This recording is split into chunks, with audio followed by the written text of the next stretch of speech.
ખેડા જિલ્લાના નડિયાદમાં area colleges રટાર staff એસોસિએશનનું રજત જયંતિ મહોત્સવ ભવ્ય રીતે ઉજવાયો।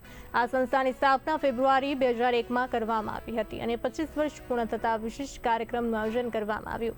કાર્યક્રમની શરૂઆત સંતના હાથે દીપ પ્રગટાવી અને પ્રાર્થના સાથે કરવામાં આવી અને એસોસિએશનના 25 વર્ષથી જોડાયેલા અનેક ડોક્ટરો, પ્રોફેસરો અને કોલેજના નિવૃત્ત સ્ટાફ મોટી સંખ્યામાં હાજર રહ્યા। આયોજિત કાર્યક્રમમાં સંતરામ ડેરીના સંત પરમ પૂજ્ય શ્રી સત્યદાસ મહારાજ તથા અમૂલ ડેરીના પૂર્વ ચેરમેન વિપુલ પટેલ સહિતના આગેવાનો ઉપસ્થિત રહ્યા હતા। આજે 25 વર્ષ સંપૂર્ણ કર્યા પછી રજત જયંતિ મહોત્સવનો કાર્યક્રમ અમે કર્યો। જે મહોત્સવની અંદર સંતરામ મંદિરના પરમ પૂજ્ય મહંત શ્રી સત્યદાસજી મહારાજ તથા આર્કો ગુરુના ચેરમેન અને અમૂલ ડેરીના પૂર્વ ચેરમેન એવા શ્રી આદરણીય શ્રી વિપુલભાઈ પટેલ સાહેબ અત્રે મુખ્ય મહેમાન તરીકે ઉપસ્થિત હતા।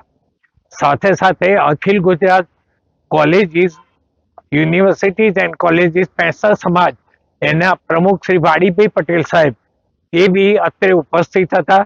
અમે વર્ષ દરમિયાન 2 મિટિંગ બોલાવી અને જે પેન્શનર સમાજ છે એના પ્રશ્નો હોય એની અમે ઉકેલ લાવવા માટે સરકાર કક્ષાએ તથા કોર્ટ કક્ષાએ જે કંઈ શક્ય બને એ અમે દરેકના સહકાર, સાથ અને સંપૂર્ણ સમન્વય સાથે કામ કરી